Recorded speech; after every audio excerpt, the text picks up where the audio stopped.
di sesi selanjutnya. Jadi nanti teman-teman bebas untuk bertanya, dan satu lagi ini nanti akan bahas mengenai farmasi klinis, gitu ya. Sudah siap semuanya, teman-teman? Sudah siap semuanya? Sudah siap? Oke, sudah siap ya. Oke, nah kalau misal sudah siap, alangkah lebih baiknya kita berdoa terlebih dahulu agar hari ini bermanfaat. Berdoa dipersilakan.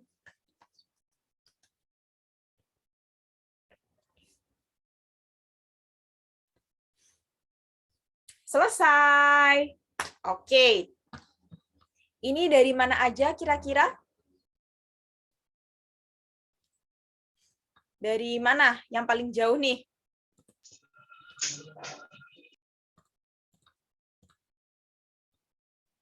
Mana nih? Halo, cek. Nggak ada yang mau buku nih.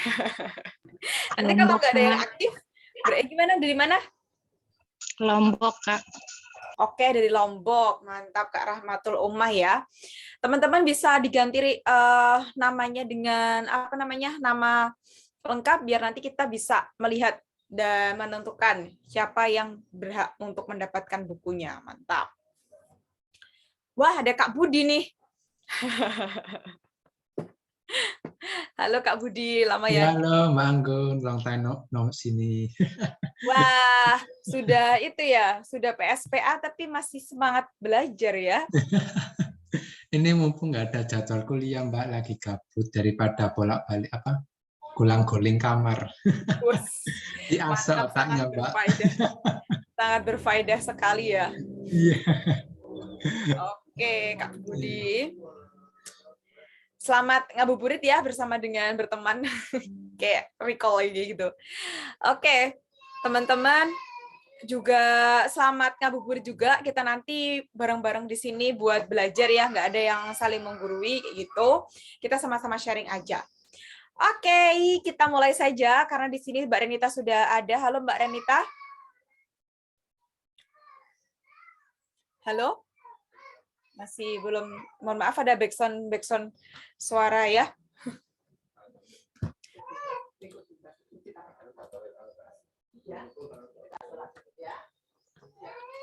Oke.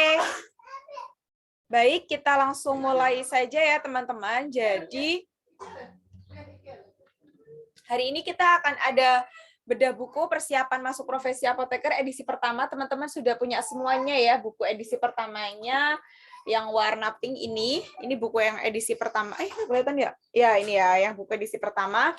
Di Berteman Masuk Apoteker ini udah ada 3 episode, 3 series buku ya. Buku edisi pertama, edisi kedua, dan ketiga. Apa sih yang membedakan antara edisi 1, 2, dan 3? Kalau yang edisi 1 ini dia tanpa kunci jawaban kan? Teman-teman yang udah beli, tanpa kunci dan juga tanpa pembahasan. Kalau yang edisi 2, itu bukunya itu dengan kunci kefarmasian ya. Jadi soal kefarmasian dengan kunci plus pembahasan. Kemudian kalau yang edisi ketiga itu soalnya adalah kefarmasian dan TPA 100 soal. Jadi kefarmasian plus TPA itu nanti ada kunci jawaban dan juga ada pembahasannya. Nah, karena edisi pertama ini tanpa kunci jawaban dan pembahasan, maka kita bahas yang ini dulu, yang edisi pertama dulu gitu ya. Nah, nanti akan ada saya dan juga Mbak Renita. Boleh nanti teman-teman bisa mention ke @berteman.apt ya tentang ngabuburit kita sore hari ini, berteman.apt, atau boleh mention Instagram kami masing-masing, ada Renita Wahyu dan juga AGNSH. Oke, gitu ya. Nah, untuk peraturan giveaway-nya, teman-teman nanti akan mendapatkan giveaway berdasarkan yang aktif dalam bertanya. Kak Budi, apakah juga berminat untuk giveaway karena sudah masuk PSPA sepertinya? Mungkin nyoba yang saya kan belum punya yang edisi 1 itu Kak. Wih, malah ya. Oke. Jadi ikutan giveaway ya buat persiapan UK ini sepertinya nih. Iya, betul. Oke, harus mengikuti sesi diskusi sampai akhir, kemudian harus aktif dalam diskusi ya, sampai akhir juga. Nah, semuanya sudah siap ini? Kalau sudah siap, kita mulai mengerjakan soal. Jadi nanti kita kerjakan soal dulu. Ada 6 soal. Nanti waktunya 6 menit. Teman-teman kerjakan secara langsung, akan aku kasih timer langsung dari HP-ku ya. Kayak gitu. Terus nanti setelah teman-teman mengerjakan, teman-teman tunjukkan hasil jawaban dari teman-teman. Gini, ditunjukkan kayak gitu ya, kayak kertasnya gitu. Ditunjukkan nih kertas, misal kertas. Gitu. Terus kemudian nanti kita bahas bareng-bareng. Gitu ya. Oke, sudah siap semua? Sudah disiapkan kertas dan lain sebagainya? Alat tulis, ada perhitungan dosis juga, jadi teman-teman harus menghitung.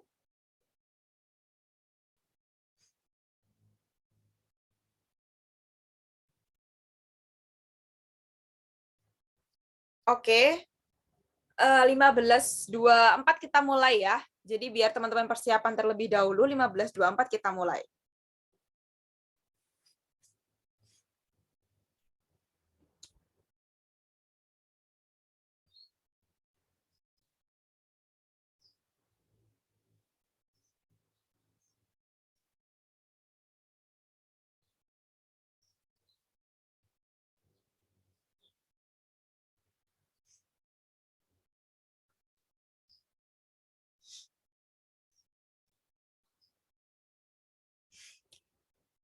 Oke, 15.24, aku siapkan timer juga.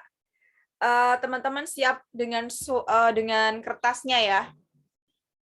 Oke, kita mulai. Ini aku setnya 1 menit, jadi satu soal 1 menit.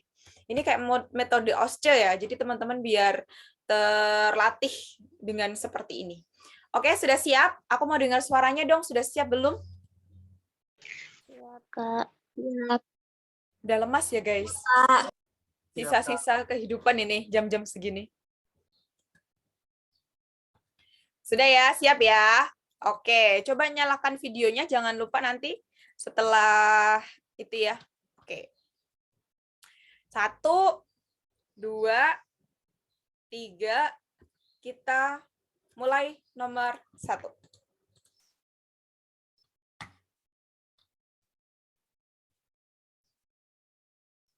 Aku set 1 menit ya, sampai HP ku berbunyi.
Oke, selesai.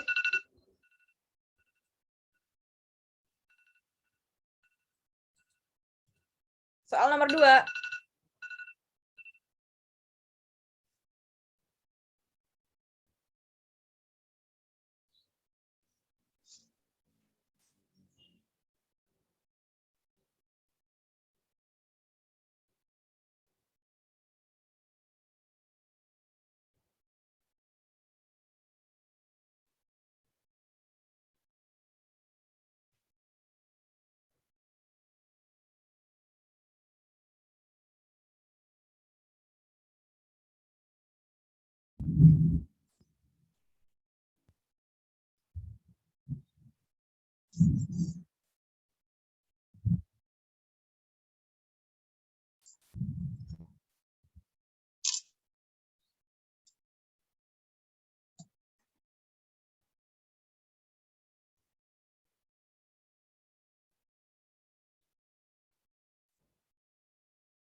Selesai. Nomor 3.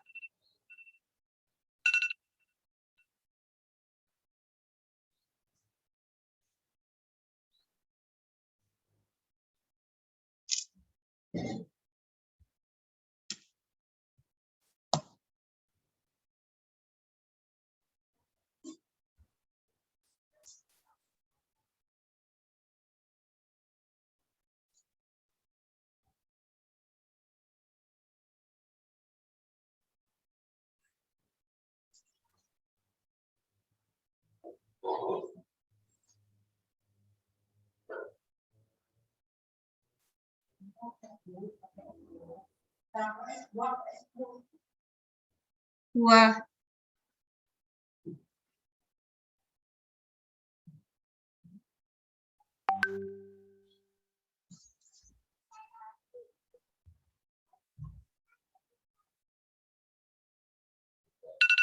Selesai.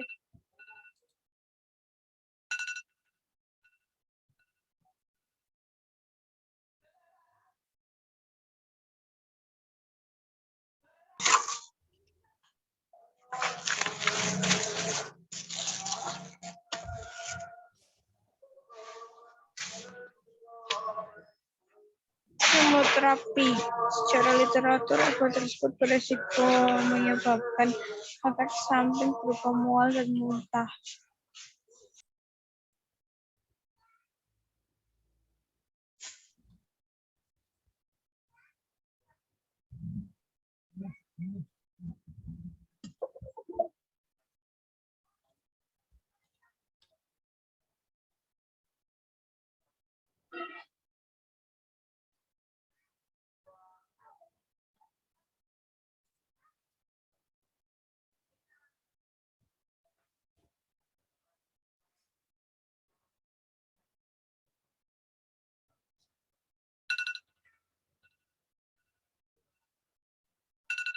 Selesai.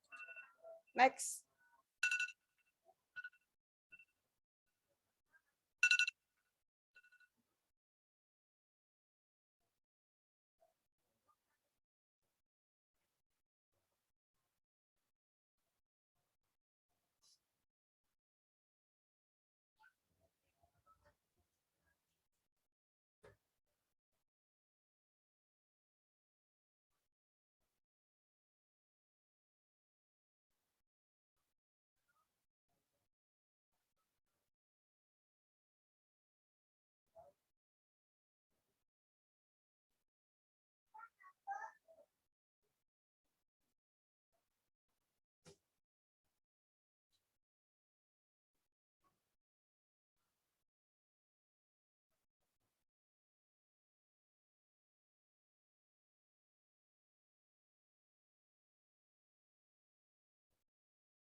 Selesai. Soal terakhir.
Selesai. Oke, kita bahas nanti 1 sampai nomor 3 saya. Kemudian nanti selanjutnya dilanjut oleh Mbak Renita ya. Gimana coba kita lihat semuanya? Kertasnya coba diangkat dong. Udah pada ngerjain semua belum? Wih, mantap Kak Budi. Teman-teman yang lain mana? Oke, sip. Kak Pikra, Kak Fitri, Kak Husna, Kak Kristina, oke. Kak Alfia, Kak Humaira, Kak Gita, Kak Nur, Kak Gita, Kak Nurjani, mantap di laptop yang ngerjainnya. Oke, yang lainnya belum ya? Oke, sambil kita tunggu nih. Oke, kira-kira dari soal tersebut sangat mudah sekali ya, dan itu berdasarkan request teman-teman. Jadi kita ambil 6 yang banyak requestnya, kemudian kita rangkumkan di sini. Nanti jangan khawatir, kalau misal dirasa bermanfaat bedah bukunya, kita agendakan lagi untuk bedah buku lagi, terus nanti teman-teman request nomor berapa biar kita bahas bareng-bareng aja, gitu ya. Oke, kita lanjutkan pembahasannya. Seorang laki-laki berusia 25 tahun datang ke apotik dengan riwayat alergi dingin. Kata kuncinya adalah alergi dingin. Yang membuat kulitnya timbul bruntus-bruntus yang cenderung gatal. Besok ingin mendaki gunung, namun ia tidak ingin alerginya timbul selama ia mendaki gunung. Dia tidak ingin mengantuk selama mendaki gunung. Nah, obat apakah yang apoteker rekomendasikan untuk pasien tersebut? Jawabannya adalah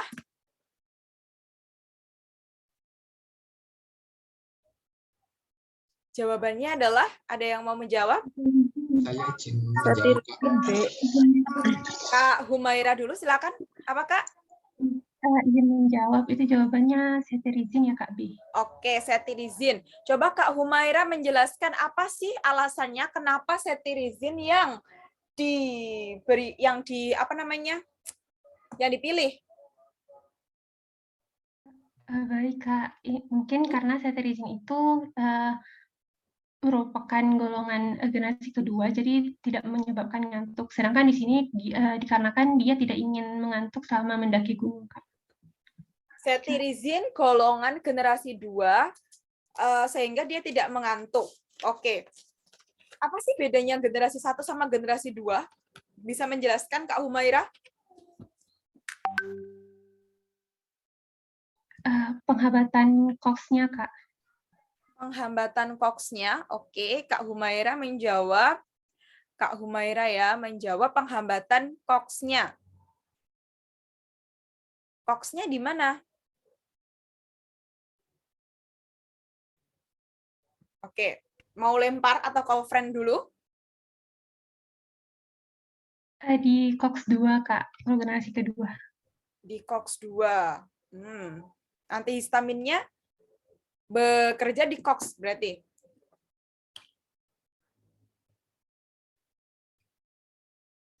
Atau mau call friend dulu?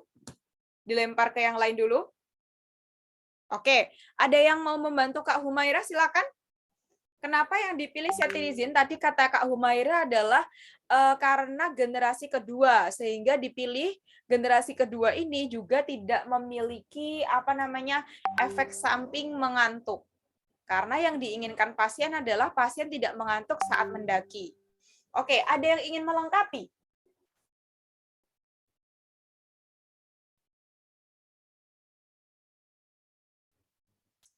Ada yang melengkapi? Silakan. Saya. Oke, silakan Kak Salsabila Kurniasih, mantap. Silakan Kak Salsabila. Saya izin melengkapi Kak. Oke. Untuk antihistamin generasi pertama itu dapat menembus ke sawar otak, sedangkan generasi kedua tidak Kak. Terima kasih Kak. Oke, antihistamin berarti ada 2 ya Kak Salsabila ya? Ada generasi pertama, ada generasi kedua.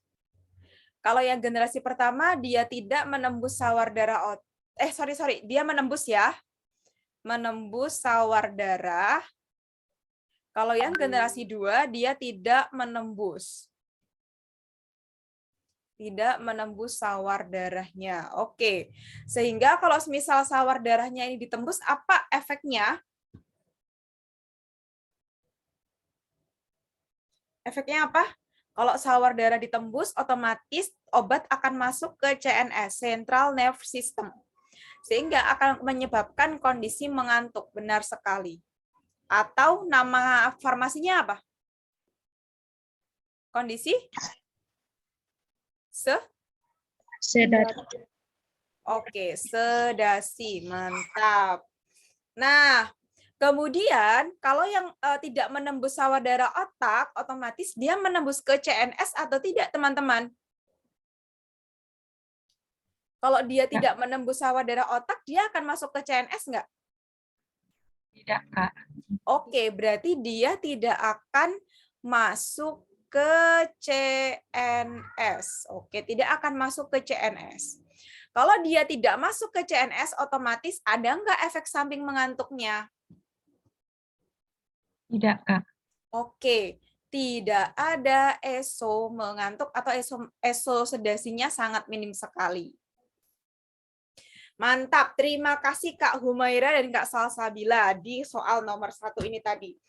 Nah, teman-teman, berarti dari sini sudah paham ya teman-teman.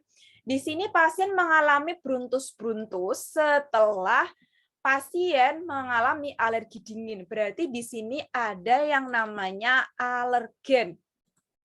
Ya, ini proses imunitas berarti. Di sini ada alergen. Alergennya masuk, maka akan dipilih ditangkap ya. Ditangkap oleh sel imun kita, sel imun tubuh pasien tersebut. Sel imun itu nanti untuk menangkal alergennya ini, dia akan melepaskan apa, teman-teman? Kaitannya benar dengan ini. Dengan melepaskan apa?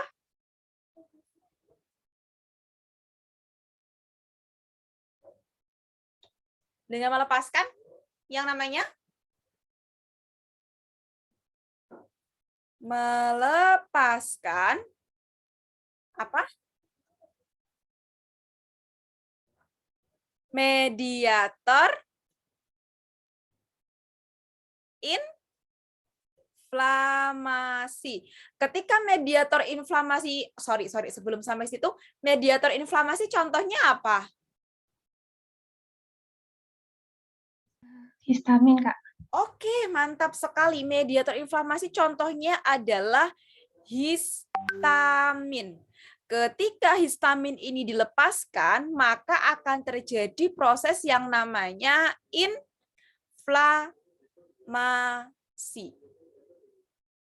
Gitu.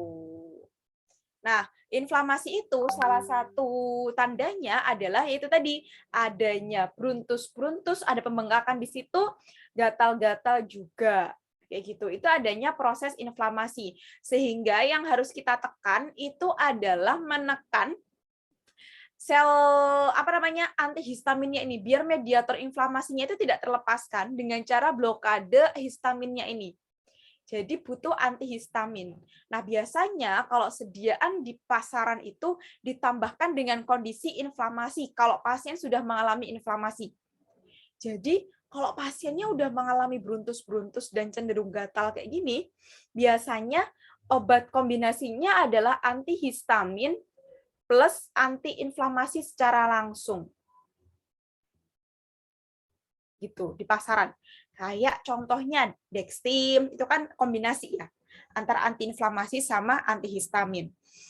Nah, kalau di soal sini, kita blokadenya di mediator inflamasinya biar tidak terlepas.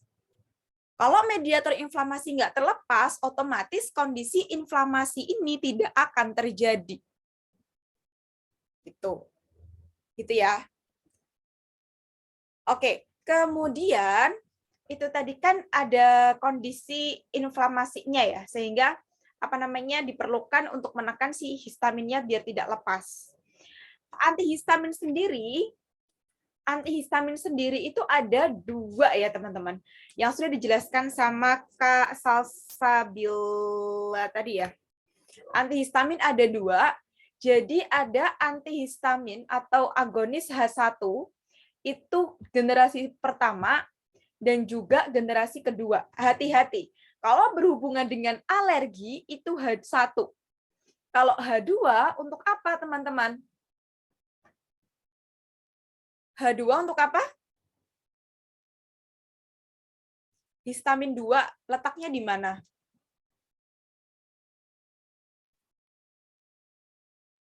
Letaknya di mana? H2RA itu loh, guys. Pencernaan. Iya, di mana Kak Lutfah Romdiah di mana? Di lambung ya, Kak. Oke, sip. Di lambung. Jadi H2 itu, H1 itu dia itu sebagai alergi ya, agen untuk pelepasan mediator inflamasi alerginya. Kalau yang H2 histamin 2 itu dia letaknya di lambung, dia berfungsi untuk regulasi. Jadi dia sebagai bahan bakunya untuk membentuk si HCl-nya itu tadi. Atau asam lambung. Nah, antagonis H1 itu dibagi menjadi 2 generasi. Ada generasi pertama, generasi pertama, ada generasi kedua. Generasi pertama itu dia itu benar tadi.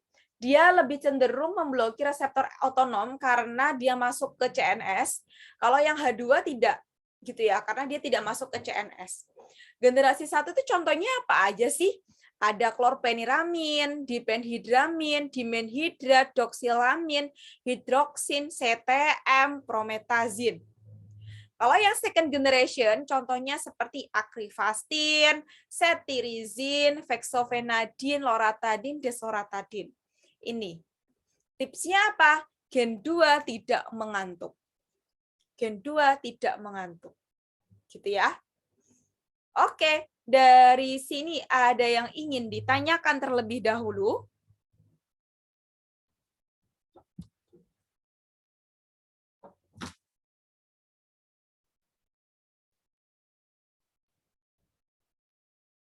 Aman, tentram, merdeka, dan sejahtera habis ini maghrib? Masih belum ya? Kita lanjutkan kalau tidak ada pertanyaan. Soal nomor 2.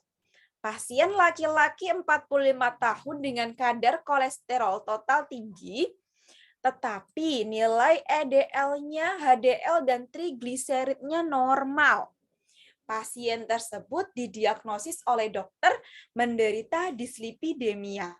Obat apakah yang direkomendasikan untuk pasien tersebut? Simvastatin, Kak. Kolesterolnya tinggi, kolesterol total tinggi. Tetapi LDL, HDL-nya itu normal. HDL, LDL, TG-nya normal. Apa? Simvastatin. Kak Husna, simvastatin. Kak Humaira? Simvastatin, Kak. Simvastatin. Kenapa? Kak Husna mau menjawab? Alasannya kenapa memilih simvastatin? Karena dalam kondisi hiperkolesterolemia, terus first line-nya statin, Kak. Oke, karena kondisi pasien di sini adalah Kolesterol. Oke, hiperkolesterolemia. Oke, mantap. First line-nya adalah golongan statin. Oke, ada yang mau menjawab yang lain?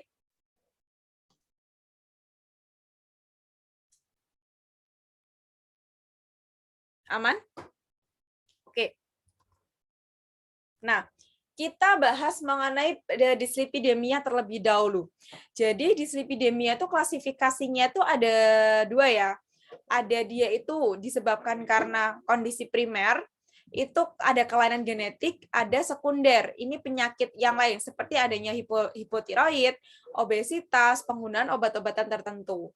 Nah, ini ada beberapa protein ya. Kalau HDL itu adalah kolesterol yang baik, LDL ini juga kolesterol yang jahat ya. VLDL ini juga kolesterol yang jahat. IDL itu intermediate-nya. Nah, jadi dalam kondisi pasien ini kolesterol totalnya itu tinggi. Tapi LDL-nya normal, TG-nya normal, yang lainnya normal. Oke. Nah, kita bahas terlebih dahulu nih mengenai berdasarkan guideline terapinya. Ini saya ambil dari Dipiro edisi ke-11. Kalau hiperkolesterolemia, first line terapinya adalah golongan statin. Alternatifnya bisa menggunakan bile acid sequesteran. Oke. Kemudian ezetimibe. Kalau misal ezetimibe itu dia udah nggak bisa pakai statin atau dia intoleran. Dia alergi pakai statin, maka bisa diganti dengan ezetimibe. Kemudian inhibitor PCSK9 ini merupakan antibodi monoklonal yang mana digunakan untuk hiperkolesterolemia familial. Terus ada terapi kombinasi statin plus bile acid atau statin plus ezetimibe. Gitu ya. Terus kemudian ada terapi penurunan kadar TG dilakukan apabila, jadi kalau kondisi hipertrigliserida itu ketika TG-nya itu lebih dari 500, maka dapat diberikan fibrat. Kalau tidak mencapai target, maka bisa dikombinasikan fibrat plus omega 3. Nah, kalau kadar TG-nya itu lebih dari 200, kurang dari 500, dan resiko kardiovaskular itu tinggi sekali, maka dapat diberikan statin. Jika tidak mencapai target, maka kombinasi statin pada malam hari plus fenofibrat pada pagi hari. Statin tidak boleh dikombinasi dengan gemfibrozil. Kenapa statin nggak boleh dikombinasi dengan gemfibrozil? Ada yang tahu alasannya? Statin nggak boleh dikombinasikan dengan gemfibrozil. Ada yang tahu alasannya? Bisa menyebabkan rhabdomyolysis. Oke, bisa menyebabkan kondisi rhabdomyolysis. Rhabdomyolysis itu apa, Kak Budi? Otot-ototnya itu rusak gitu, Kak. Rhabdomyolysis. Ototnya rusak. Oke. Ototnya rusak. Jadi tidak berfungsi dengan baik ya kondisi ototnya. Oke. Jadi benar. Jadi statin ketika dikombinasikan dengan gemfibrozil maka dapat menyebabkan kondisi rhabdomyolysis ya. Ototnya jadi rusak, tidak berfungsi dengan baik. Jadi nggak boleh diberikan barengan. Gitu ya. Nah, kemudian kalau kondisi HDL-nya ini rendah, maka dapat diberikan statin. Jadi first line terapi semuanya statin ya, kecuali hipertrigliserida yang TG-nya itu lebih dari 500 gitu. Kemudian ada fibrat, dia meningkatkan 5% HDL. Terus asam nikotinat itu dihindari karena efek samping dan interaksi dengan obat lain. Jadi HDL rendah itu dihindari ya penggunaan asam nikotinatnya. Sorry.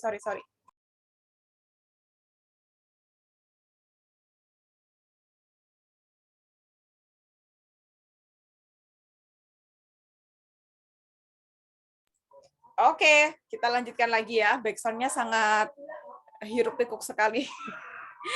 Oke, jadi asam nikotinat ini tidak diberikan, rata-rata tidak diberikan ya. Karena apa? Karena adanya efek samping flushing. Esoflushing itu tinggi sekali di asam nikotinat. Jadi nggak diberikan.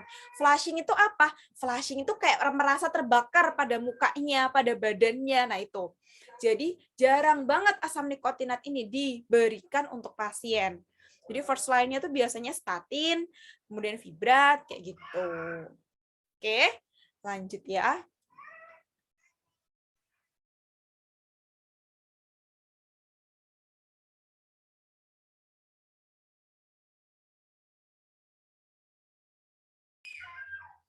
Oke, kita lanjutkan.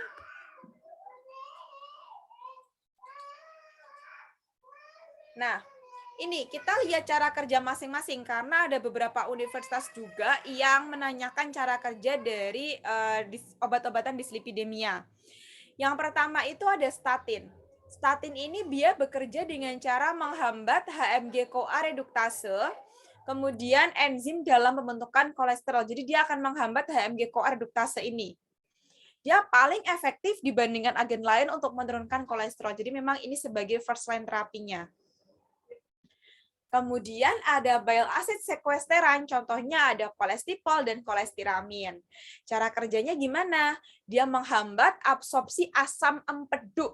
Jadi bile acid sequesteran otomatis ada asam empedu di situ ya, pada siklus enterohepatik. Nah, tubuh itu akan mengkompensasi dengan pembentukan asam empedu dari kolesterol itu tadi. Apa efek sampingnya? Gangguan pencernaan, flatulen, konstipasi, terus kemudian defisiensi vitamin K. Kemudian ada fibrat. Fibrat itu contohnya adalah gemfibrozil sama fenofibrat. Dia bekerja dengan mengaktifkan enzim lipoprotein lipase yang bekerja memecah trigliserida. Ya, jadi dia kalau yang statin itu menghambat HMG-CoA reduktase, bile acid sequesteran itu menghambat absorpsi asam empedu. Kalau asam empedunya ini nanti dihambat, otomatis pembentukan asam empedunya itu nggak dari empedu, tapi dari kolesterolnya. Jadi itu salah satu cara untuk mengurangi kolesterol di dalam tubuh. Terus kalau yang fibrat, dia akan mengaktifkan enzim lipoprotein lipase yang bekerja memecah trigliseridnya ini. Gitu ya. Nah, fibrat ini juga dapat menyebabkan kondisi peningkatan nilai HDL atau kolesterol normal. Efek sampingnya apa? Miopati, dispepsia, dan batu empedu. Oke. Kemudian selanjutnya ada nih asam nikotinat. Dia merupakan inhibitor hormon sensitif lipase di jaringan adiposa. Dia nanti akan mengurangi asam lemak bebas. VLDL, trigliserida, dan LDL akan menurun. Nah, efek sampingnya apa? Flushing, gout, hiperglikemia, gangguan pencernaan, dan hepatotoksik. Oke. Kemudian ada ezetimibe. Dia menghambat absorpsi kolesterol di usus halus. Apa efek sampingnya? Diare, mialgia, infeksi pada saluran pernafasan atas. Kemudian ada inhibitor PCSK9, dia adalah alirocumab dan evolocumab. Dia merupakan antibodi monoklonal yang akan mengaktifasi protein konvertase substilin. Ya, jadi memang dia sebagai antibodi monoklonal, biasanya inhibitor PCSK9 ini untuk yang hiperkolesterolemia familial.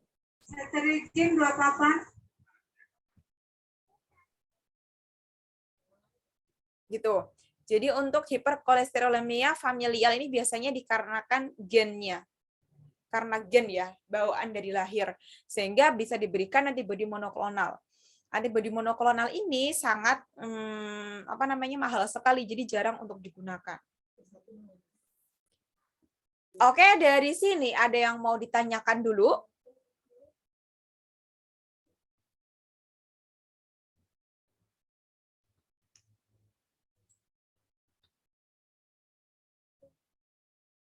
Oke, kapan sih kita menggunakan statin dan kapan kita menggunakan fibrat? Oke, kita lihat dari nilai trigliseridnya terlebih dahulu, Kak. Jadi, kalau nilai TG-nya itu lebih dari 500, ya, nilai TG dari pasien udah lebih dari 500, maka otomatis pakai fibrat langsung. Kalau dia nggak mencapai target, maka bisa diberikan fibrat plus omega 3.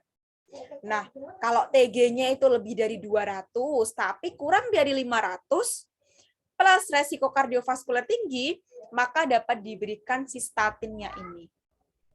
Nah, yang jarang diketahui, obat kolesterol apa sih yang aman untuk ibu hamil?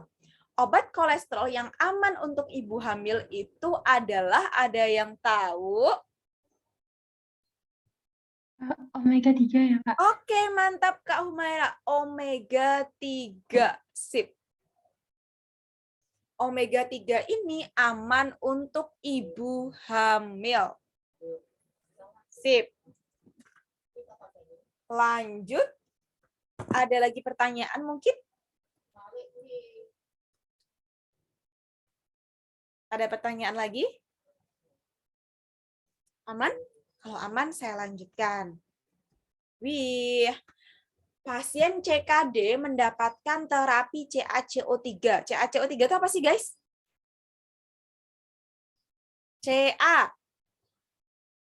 Kalsium karbonat. Kalsium karbonat. Apa fungsinya di ginjal? Fungsinya di ginjal apa?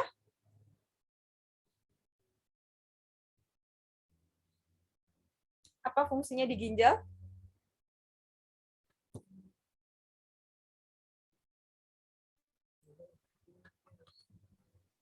Oke, Kak Luciana C mengatasi oke. Jawabannya C, oke. Kak Luciana tepat sekali ya. Jadi jawabannya mengatasi hiperfosfatemia. Nah, jadi kita bahas dulu nih. Kondisi pasien mengalami gangguan ginjal. Jadi pada kondisi gangguan ginjal itu ada gangguan ginjal akut sama ada gangguan ginjal kronis atau GGK. GGK itu nama lainnya adalah CKD. Chronic Kidney Disease ya. Jadi kalau misal gangguan ginjal akut ini berlangsung terus-menerus, maka pasien akan bisa mengalami kondisi CKD atau GGK itu. Nah, awal mula dari gagal ginjal akut ini tuh dari mana? Bisa dari berbagai faktor ya. Jadi kita lihat dulu nih. Kalau faktornya itu sebelum masuk ke ginjal, berarti ini disebut dengan gangguan ginjal prerenal. Gitu ya. Tapi kalau dia udah masuk ke ginjal, maka itu disebut dengan gangguan ginjal intrinsik. Kalau dia gangguan ginjalnya itu setelah dari ginjal, itu aku ulangin ya. Kalau sebelum masuk ginjal, itu disebut dengan gangguan ginjal akut prerenal. Kalau dua ini intrinsik, yang pas di dalam ginjal, kalau setelah ginjal itu disebut dengan gangguan ginjal akut postrenal. Gitu ya. Nah, gangguan ginjal akut prerenal itu yaitu penurunan perfusi ginjal karena defisit cairan atau karena kondisi penyakit tertentu. Jadi di sini itu pasien itu kayak karena cairannya berkurang, otomatis cairan-cairan nggak akan masuk di ginjal. Padahal ginjal membutuhkan cairan tersebut untuk menyaring, biar disaring kayak gitu. Tapi kalau nggak ada cairan yang masuk, nggak ada volume yang masuk, ya berarti ginjal kerjanya apa? Otomatis ginjal akan bekerja sendiri, nggak ada olinya kayak gitu ya, nggak ada yang dikerjakan kayak gitu. Alhasil dia bisa menyebabkan kondisi gangguan ginjal akut yang ditandai dengan nilai penurunan GFR, glomerulus rate-nya ya. Jadi penurunan GFR-nya. Jadi volume urinnya jadi berkurang, GFR-nya juga menurun, kayak gitu. Nah, kemudian ada GGA intrinsik. GGA intrinsik itu adalah GGA yang ada pada ginjal. Ini karena kerusakan struktur ginjal di glomerulus atau tubulus atau pembuluh darah. Ini biasanya disebabkan karena obat-obatan. Gitu ya. Contoh obat nefrotoksik ada yang tahu, teman-teman? Ada yang tahu contoh obat nefrotoksiknya? Apa? NSAID, Kak. Oke, sip, keren. NSAID. Ada lagi? Aminoglikosida, Kak. Allopurinol. Allopurinol? Masa? Aminoglikosida? Oke. Terus? Sulfonamid, Kak. Golongan sulfonamid? Oke, bisa juga. Terus? Dan obat-obatan yang lain ya, kayak obat-obat cancer dan lain sebagainya, kayak gitu. Oke, nah itu kalau GGA intrinsik, dia langsung merusak pada sel ginjalnya ini. Dia langsung merusak pada nefron-nefron dari sel ginjal itu. Nah, kemudian ada GGA postrenal. Apa itu GGA postrenal? Itu adalah kerusakan di jalur ekskresi urin. Jadi setelah ginjal, entah pada ureternya, entah pada bladder atau kandung kemihnya, entah pada uretranya. Penyebabnya apa? Bisa karena batu ginjal di ureter, atau batu ginjal di bladder, atau BPH, bening prostat hiperplasia, jadi pembesaran prostat. Atau bisa juga karena tumor pada ginjal. Gitu. Itu adalah awal mulanya gagal ginjal akut, kemudian yang nanti akan berprogres selama kurang lebih 3 bulan kalau misal tidak ada terapi atau tidak ada manajemen yang bagus untuk menyelesaikan GGA-nya ini, mengobati GGA-nya ini. Kayak gitu. Nah, kemudian akan beralih pada CKD. Nah, pada kondisi CKD ini maka banyak banget yang harus dipelajari, banyak banget yang harus diobati. dengan kita breakdown, kita pisah-pisahkan masing-masing berdasarkan fungsi ginjalnya, gitu ya. Jadi, fungsi ginjal secara umum itu adalah menyaring darah atau ekskresi racun, atau BUN disebutnya ya. Nah, kadang kalau pasien GGK itu BUN-nya tuh tinggi. Lah, terapinya apa yang harus diberikan? Berarti ya hemodialisa. Gitu. Kemudian ada produksi urin. Ginjal itu juga memproduksi urin loh. Nah, kalau terjadi kerusakan ginjal, maka jumlah produksi urin itu akan berkurang. Sehingga perlu terapi untuk memproduksi urinnya biar banyak lagi. Yaitu seperti diuretik. Contohnya apa yang biasanya digunakan? Awalannya F. Apa yuk? Furosemid. Mantap, betul. Furosemid. Sip. Kemudian ada produksi EPO. EPO itu adalah apa ya? Eritropoietin. Oke, eritropoietin nama panjangnya. Yang mana eritropoietin nanti akan berperan dalam regulasi pembentukan sel darah merah. Nah, kalau ginjalnya rusak, otomatis EPO-nya ini juga nggak akan terbentuk dengan baik. Terus gimana? Ya akan menyebabkan kondisi anemia gitu. Lalu apa terapinya?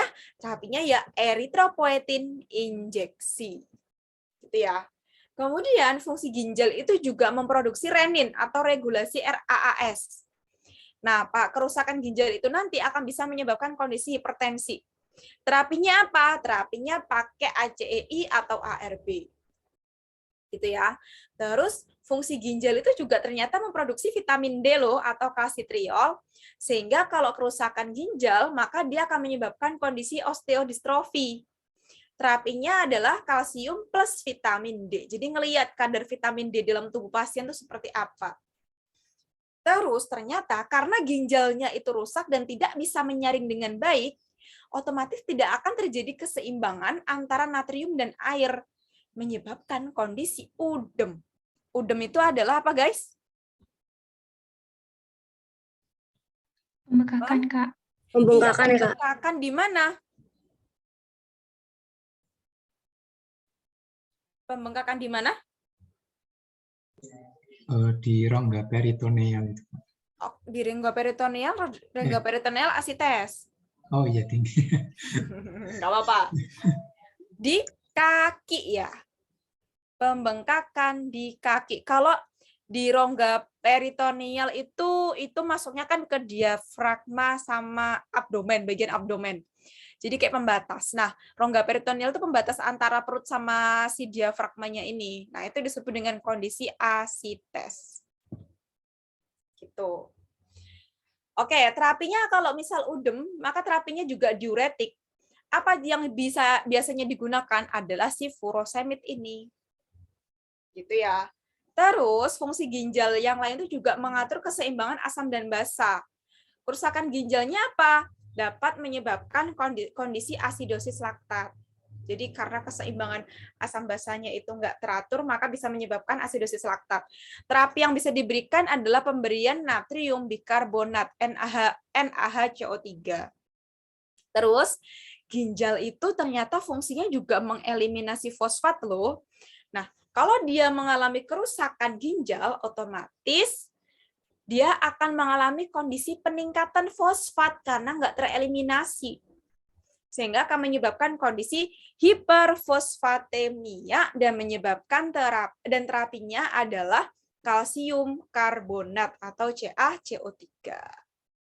Kalsium karbonat ini nanti akan mengikat fosfat sehingga fosfat akan segera dikeluarkan melalui urin.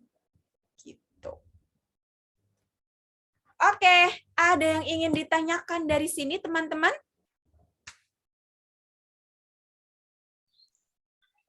Mbak Anggun mau tanya, Mbak. Ya. Kalau misalkan kita mau nyari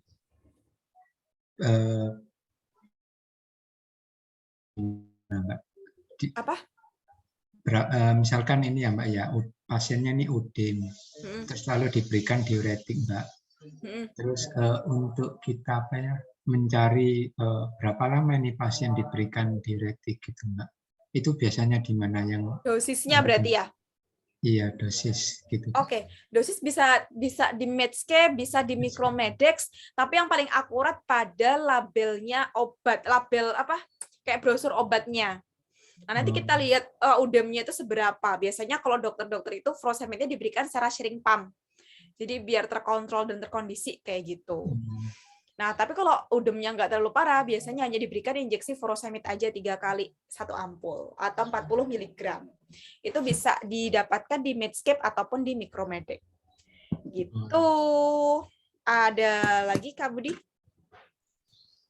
Sementara itu aja Mbak. Terima kasih Oke, Mbak. sip. Install Micromedex atau Medscape ya. Apalagi nanti waktu PKPA itu sangat berfungsi sekali. Gitu. Oke, sip. Iya, Ada Mbak. lagi? Kalau nggak ada, biar dilanjutkan sama Mbak Renita. Biar waktunya juga nanti pas untuk berbuka puasa. Mbak Renita, silakan. Sudah siap? Halo? Halo, Mbak Renita? Mbak Renita? Ya, halo Mbak Anggun. Oke, sudah siap ya? Saya serahkan titahnya terlebih dahulu. Ya, oke. Siap Mbak Anggun, insya Allah. Oke, silahkan. Rame ya, ternyata sudah banyak kolom chat nih yang bertanya ke Mbak Anggun. Ya, oke, kalau misalnya Mbak Anggun sudah, mungkin saya lanjut dulu ya Mbak. Untuk teman-teman, mungkin tadi sudah sedikit disinggung oleh Mbak Anggun, awal nanti teman-teman akan bersama Kak Anggun, dan nanti di nomor 4 sampai dengan nomor 6 akan saya lanjutkan. Kenapa gitu ya Mbak Anggun? Biar nggak bosan atau kenapa? Ya, biar nggak bosan. Biar mendengar suaranya Mbak Renita yang luar biasa sekali ya. Luar biasa medok gitu maksudnya. Iya, oke deh, boleh deh teman-teman. Kita sambil lanjut dulu aja ya.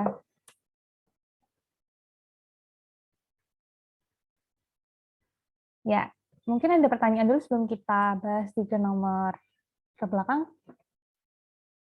Ada nggak yang mau ditanyakan? Atau mungkin teman-teman sudah ini ya, sudah hafal di luar kepala soal-soal buku edisi pertama ya Mbak Anggun.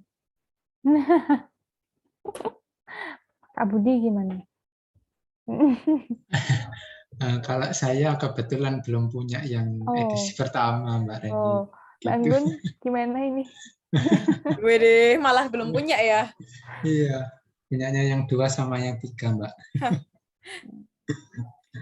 Ya oke deh, kita sambil review sambil belajar ya, nanti Kak Budi bisa dapatkan beberapa soal juga teman-teman yang lain ya. Bila ada yang mau ditanyakan atau ada yang mau disampaikan, boleh langsung saja. Untuk soal nomor 4, kita langsung. Seorang pasien kanker kolon mendapatkan pengobatan kemoterapi capecitabine. Secara literatur, obat tersebut berisiko menyebabkan efek samping berupa mual muntah. Pasien perlu diberikan pramedikasi sebelum pemberian capecitabine. Apakah obat yang sesuai untuk mencegah efek samping tersebut? Dari jawabannya ya di sini. Ondansetron. Ya, teman-teman. Kebanyakan efek samping dari obat-obat kanker itu adalah yang kita temui ya, lebih dari 10% punya efek samping apa sih? Nausea and vomiting atau mual muntah. Dan mual muntah pada pasien yang menjalani kemoterapi itu sangat mengganggu, teman-teman. Untuk mengobati hal tersebut, kita harus memberikan pramedikasi. Jadi pemberiannya itu adalah biasanya sebelum terapi kemoterapi. Jadi namanya pramedikasi. Nah, untuk terapi dari pramedikasi kemoterapi ini, first line terapinya itu dengan golongan obat apa sih? Ondansetron dari golongan apa?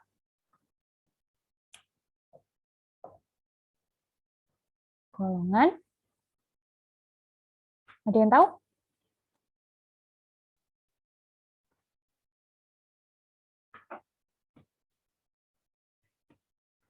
5HT3 antagonis ya, Kak? Iya.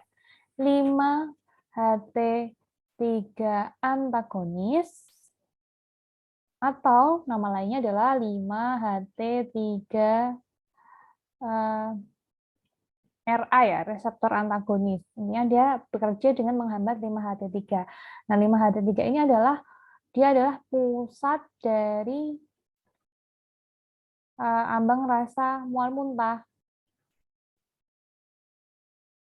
Nah, di sini si ondansetron bekerja dengan cara menghambat mual muntah dari kemoterapi. Sedangkan untuk obat-obat golongan lain ya, ada metoclopramid, domperidon, difenhidramin, pyridoxine.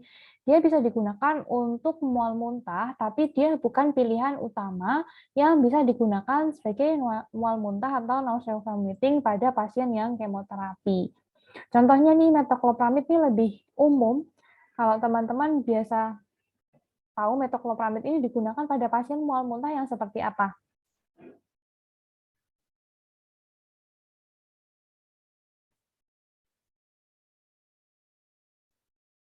Teman-teman pernah dengar DM gastroparesis?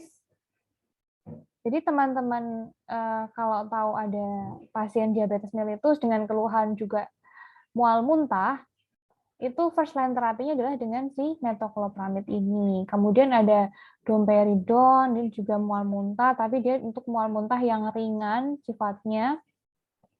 Ada difenhidramin, dia juga digunakan sebagai mual muntah, tapi dia bekerja dengan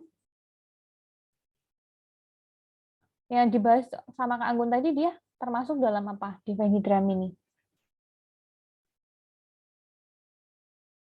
Antihistamin golongan Iya, 1. antihistamin. Dan ada pyridoxine. Nah, kalau pyridoxine sendiri nih, dia identik dengan apa sih, mual muntah pada apa penggunaannya? Kehamilan. Iya, pada kehamilan. Seperti itu. Nah, kita singgung sedikit terkait mual muntah pada kemoterapi ya.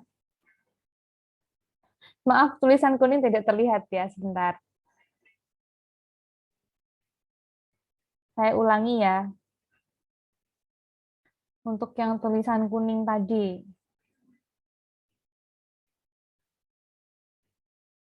Yang pertama, metoclopramid itu untuk DM gastroparesis.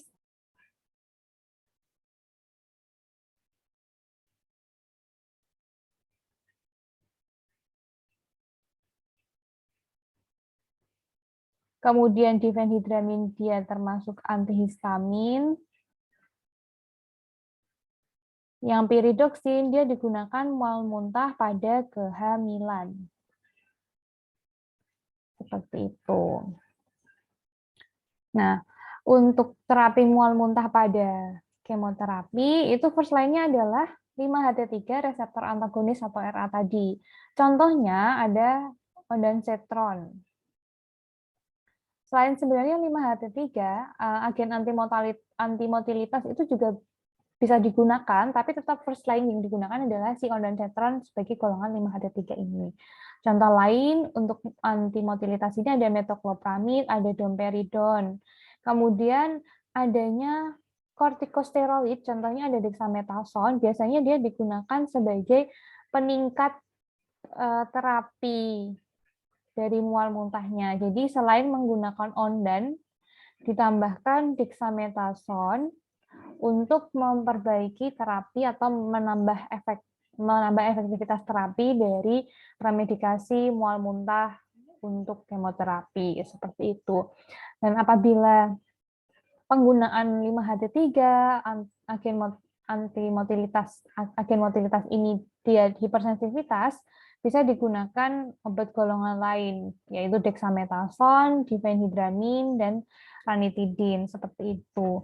Nah, di sini, di gambar sebelah kanan, sedikit saya akan menyinggung ya, untuk terapi dari CA atau kanker.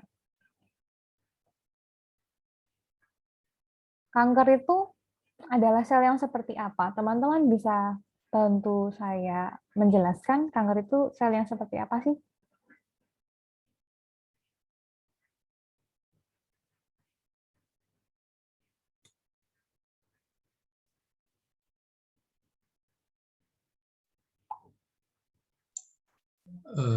Yang membelah terus-menerus gitu, bukan, Mbak? Iya, jadi secara umum, siklus sel yang ada di dalam tubuh kita itu akan selalu membelah dalam ini ya, dalam suatu model siklus sel. Tapi sel kanker itu pembelahannya terjadi tidak beraturan dan terjadi secara terus-menerus. Gitu. Yang aslinya sel itu belum saatnya membelah, 2 menjadi 4, 4 menjadi 8, tapi dia sudah mengalami pembelahan yang berlebihan, yang mana sel-sel itu nantinya akan saling berhimpit, kemudian menubruk sel-sel lain, dan tentunya dia akan berebutan sumber-sumber makanan. Nah, di situ yang nantinya akan mengalami permasalahan. Gitu, yang aslinya dia hanya ditempati 2 sel, harus ditempati 4 atau bahkan lebih. Seperti itu. Nah, sel-sel kanker itu terjadi karena hal yang itu, pembelahan yang terjadi secara terus-menerus dan tidak beraturan. Nah, obat-obat kanker, beberapa itu bekerja pada siklus sel pembelahan ini ya, pada pembelahan atau siklus sel itu. Yaitu di antara siklus G1, kemudian fase S, ada G2 dan M. Pada fase M atau mitosis atau pembelahan sendiri, ada beberapa golongan obat yang bekerja di sana, yaitu golongan taksan, ada docetaxel, paclitaxel, kemudian ada vinca-alkaloid, contohnya ada vincristin, vinblastine, vinoreprin. Ini nanti teman-teman akan temui singkatan-singkatannya kalau teman-teman ikut di kelas berteman. Kemudian ada fase G1. Contoh obatnya ada asparaginase dari golongan steroid. Kemudian di golongan sintesis S itu ada antimetabolit, contohnya ada methotrexate yang termasuk dalam analog asam folat yang dia bisa menurunkan kadar asam folat dalam tubuh.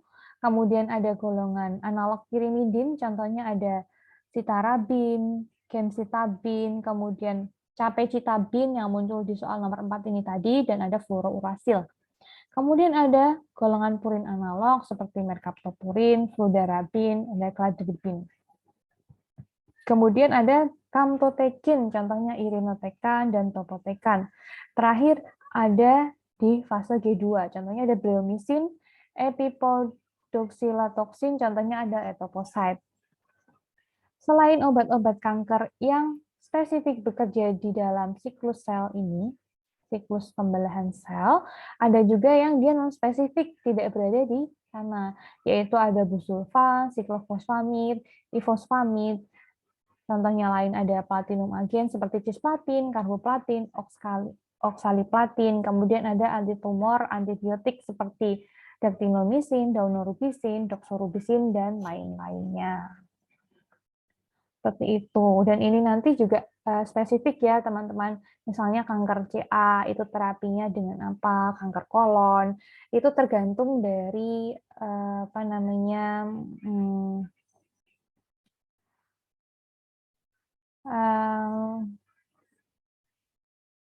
kalau di kemoterapi itu pasti selalu ada apa namanya panduan kemoterapi dari masing-masing jenis kankernya, seperti itu. Ya, ini untuk soal nomor 4 ya, untuk pembahasannya ada yang mau ditanyakan?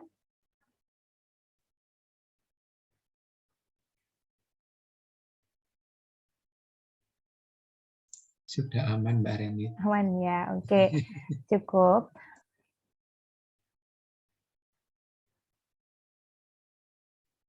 Ya, ada pertanyaan dari Kak Luciana ya, progresivitas pembelahan selnya tinggi. Kemudian, Kak, untuk first line mual muntah pada pasien yang minum obat kanker, apakah selalu ondansetron? Ya, untuk terapinya yang paling disarankan memang 5-HT3 sebagai terapi mual muntah pada penggunaan kemoterapi, dan itu bukan cuma obat kanker yang minum ya teman-teman, biasanya obat kanker yang pemberiannya melalui intravena, intramuskular itu biasa diberikan premedikasi dengan ondansetron secara intravena juga ditambah dexamethasone seperti itu. Gitu ya Kak Luciana, semoga menjawab. Dari teman-teman yang lain seperti apa? Oke, sepertinya aman. Apabila aman, saya sambil lanjut ya, teman-teman. Kita masuk ke soal nomor 5. Ya. Di soal nomor 5, pasien laki-laki baru saja mendapatkan terapi insulin. Dokter mengukur kadar glukosa puasa dan kadar glukosa 2 jam setelah makan. Kemudian dokter merekomendasikan insulin yang dapat digunakan untuk mengontrol gula darah puasa pasien. Kuncinya di sini. Maka obat yang direkomendasikan oleh apoteker adalah, jawabannya adalah Lantus nih. Kenapa Lantus, teman-teman? Lantus ini dari insulin yang bekerja dengan cara seperti apa sih?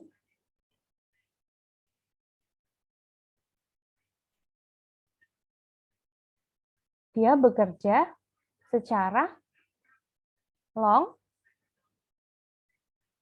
acting.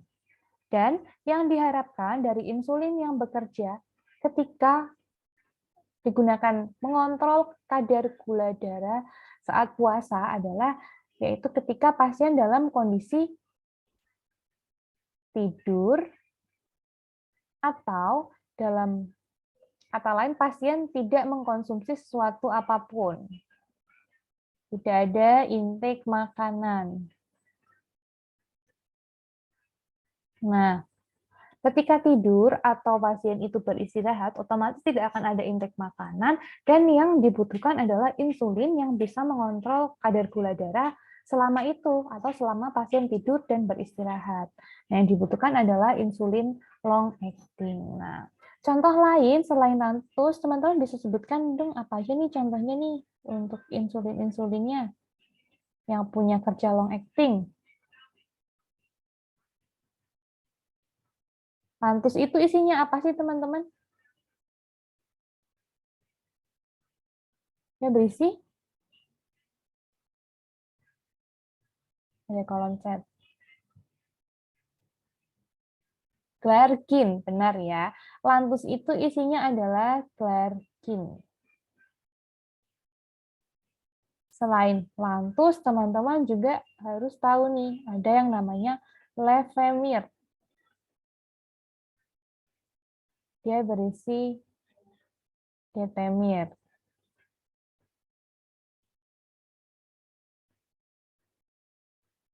Iya, Levemir atau detemir. Kemudian kalau sediaan sendiri di pasaran ada banyak ya.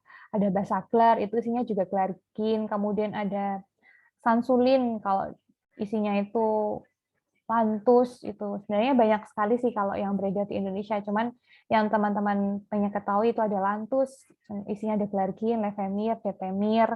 Kemudian tadi ya ada Basaglar, itu isinya juga glargin sama Lantus.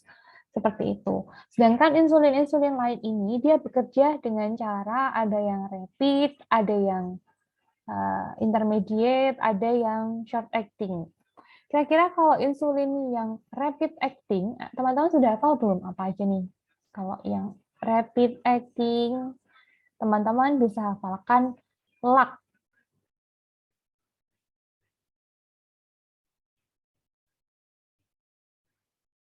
Ya, aspart, lispro, G-nya apa nih? Jangan sampai kebalik dengan glargin. Kalau yang rapid, G-nya adalah glulisin.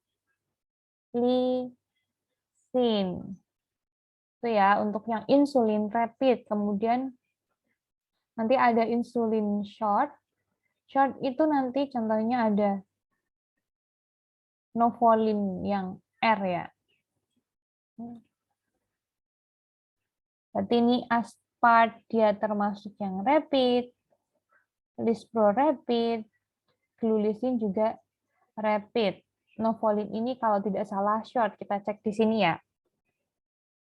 Ya, benar ya. Rapid acting contohnya ada lispro, aspart, glulisin, short acting ada insulin reguler atau insulin humulin, contohnya ada Novolin R. ya termasuk insulin yang short acting. Di intermediate acting ada NPH atau isopen. Di long acting ada glargin, kemudian ada detemir. Nah, yang membedakan antara rapid, short acting, intermediate, dan long acting selain penggunaannya tadi ya, sewaktu puasa atau sehabis makan, sebenarnya apa sih? Maksud dan tujuannya itu apa sih? Kenapa dibedakan ada insulin rapid, ada short, ada intermediate, ada long acting? Jawabannya di sebelah kanannya ya. Karena masing-masing golongan ini punya onset dan durasi yang berbeda. Dikatakan insulin rapid karena dia punya onset, yaitu ketika obat itu digunakan sampai berefek cepat. Jadi dia namanya rapid. Antara 15 sampai 30 menit obatnya sudah bisa bermanfaat, gitu ya, sudah bisa digunakan. Kemudian durasinya juga singkat, antara 3 sampai 5 jam. Untuk cara penggunaannya sendiri, insulin rapid acting ini digunakan 10 sampai 15 menit sebelum makan. Dan digunakannya ini harus tidak boleh jauh-jauh dari waktu makan karena insulin punya efek samping apa, teman-teman?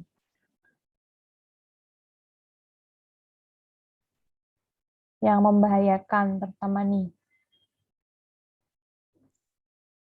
Hipoglikemi bukan, Kak? Betul. Hipoglikemia. Nah, ini yang berbahaya pada pasien yang punya riwayat diabetes. Karena pasien-pasien diabetes harus dikontrol gula darahnya sampai ke normal, dan jangan sampai pasien itu terkena hipoglikemi. Gitu. Kalau hipoglikeminya ini berat, sampai ke pasien tidak sadar, bisa sampai ke kematian seperti itu. Gitu. Jadi yang harus diperhatikan ketika penggunaan insulin, terutama insulin yang digunakan dia mengontrol gula darah saat makan, jaraknya dengan makan itu harus benar-benar diperhatikan. Kalau insulin rapid 10 sampai 15 menit sebelum makan, seperti itu. Kemudian kalau insulin yang short acting, itu onsetnya setengah sampai 1 jam ya. Kemudian durasinya lebih lama. Kita bisa lihat di grafik sebelah kanannya ya. Contoh insulin lispro-asparglulisin, dia memang bisa digunakan secara cepat untuk menurunkan gula darah pasien ya, tapi dia bekerja hanya secara singkat. 3 sampai 4 jam dia sudah turun ya efeknya, seperti itu. Kemudian kalau insulin yang reguler atau insulin yang bekerja sebagai short acting ini, walaupun dia bekerja lebih lama ketimbang yang rapid acting, tapi durasinya lebih panjang. Seperti itu. Dan penggunaannya bisa digunakan 20 sampai 30 menit sebelum makan. Kemudian insulin yang intermediate atau NPH, dia berefek setelah penggunaan 2 sampai 4 jam. Jadi dia akan naik terlebih dahulu pelan-pelan, kemudian bisa digunakan atau durasinya 8 sampai 12 jam. Nah, mulai dari yang intermediate sampai ke yang long acting, ini dia bekerja dengan cara mengontrol gula darah saat puasa atau bisa digunakan malam hari, seperti itu. Sedangkan untuk yang rapid dan short acting, ini dua-dua golongan ini yang mengontrol gula darah saat makan. Nama lainnya apa? Kalau makan itu kontrol gula darah prandial, kalau puasa atau malam hari dia digunakan untuk mengontrol gula darah basal. Seperti itu. Kalau long acting sendiri dia bekerja pelan-pelan sekali. Efeknya baru bisa dirasakan ketika 3 sampai 5 jam ketika penyuntikan, dan durasinya dia bisa lebih panjang. Yang saya katakan tadi, insulin long acting bisa digunakan untuk mengontrol gula darah ketika puasa maupun ketika tidur beristirahat, yaitu kisaran 20 sampai 24 jam. Seperti itu. Dan biasanya kasus ini kan pasien itu menggunakan insulin pertama kalinya ya. Jadi kalau kita bisa ulas balik di kasus soal nomor 5, pasien baru saja mendapatkan terapi insulin. Nah, terapi insulin awalan itu biasanya pasien akan dicoba untuk penggunaan insulin yang long acting terlebih dahulu. Jadi penggunaannya yang lebih jarang seperti itu, cukup 1 kali sehari, bukan yang rapid acting harus digunakan 3 kali sehari seperti itu. Nomor 5 atau terkait terapi insulin, ada yang mau ditanyakan teman-teman?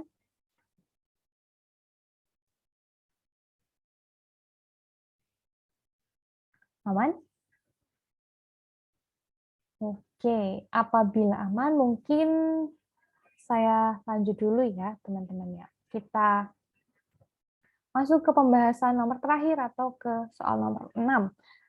Ya, pembahasannya memang sore ini kita tidak banyak nomor yang akan kita bahas karena memang ya ini sambil ngabuburit sambil teman-teman belajar gitu ya. Sambil santai, sambil belajar, sambil nunggu waktu berbuka juga. Jadi dapat ilmunya, dapat juga santainya seperti itu. Nah, untuk soal nomor 6 ini kita masuk ke perhitungan dosis. Ada yang mau mencoba sebelum saya yang akan langsung menghitung soal nomor 6? Karena soal nomor 6 ini menurut saya mudah ya, terutama untuk yang penghitungan eritromisinnya. Paling enggak ada yang bisa pandu saya deh. Ada yang mau masuk dulu nih untuk yang eritromisin, ada yang mau hitung?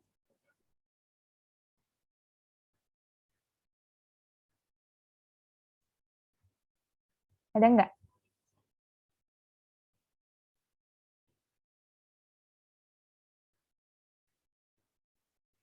Enggak ada? Tadi Kak Anggun sudah ini loh. Yang aktif dapat door prize. Door prize-nya apa Kak Anggun? Buku. Kan? Oke. Ya, mungkin teman-teman juga sudah ini ya, agak lemes karena belajar dari tadi dengan Kak Anggun juga sudah puasa dari siang dan kebetulan di sini terik, kemungkinan di Kak Anggun juga terik seharian mungkin, atau ada mendung hujan. Panas, Mbak Ya, Ren. berarti sama ya. Berarti mungkin merata seluruh Indonesia hari ini kita panas terang gitu ya, mendukung untuk main gitu ya. Ya oke lah. Semoga tetap tidak menghalangi teman-teman untuk bersemangat dan belajar. Oke, sudah ada yang sotor jawaban nih ternyata nih. Eritromisin 360 mg per hari atau 90 mg sekali. Boleh deh Kak Una, yuk kalau mau sambil hitung-hitungan dengan saya. Yuk, kita coba terlebih dahulu untuk yang eritro ya. Yang eritromisin, karena di sini sudah diketahui kalau eritromisin itu dosisnya dalam per kilogram berat badan, otomatis nanti perhitungnya juga langsung nih. Teman-teman tidak perlu perhatikan usia maupun tinggi badan pasien. Langsung aja kalau ada clue di dalam soalnya, per kilogram berat badan, otomatis nanti teman-teman langsung masukkan saja berat badan pasien ke dalam dosis obat yang sudah ditentukan. Oke, tapi kita harus perhatikan juga, pasien ada batasan dosisnya nih, antara rentang 30 sampai 40 mg per kilogram berat badan. Kalau saya biasanya hitung dua-duanya. Ada batas bawah, ada batas atas. Nah, batas bawahnya kan 30 mg per kilogram berat badan.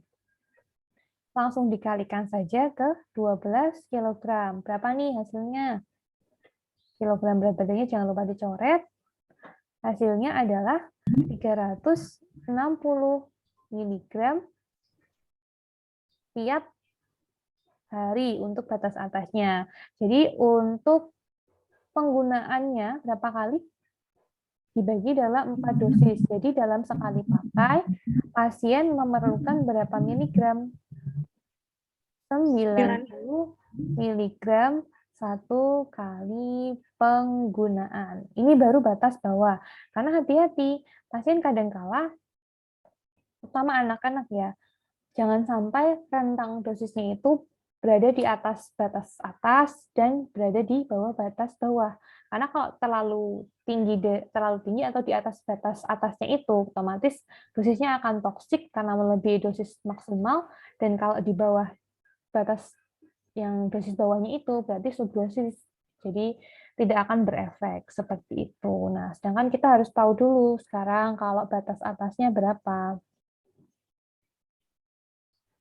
mg per kilogram berat badan dikalikan dengan sama ya, masih 12 kg. Jadi berapa nih? 600 mg untuk satu harinya, sedangkan satu kali penggunaan berapa nih? 600 dibagi 4. 150 benar? Benar, Kak. 150. 150 mg untuk satu kali pemakaian. Ini untuk yang eritromisin. Ada yang mau ditanyakan dulu? Kita bahas satu-satu dulu ya. Untuk yang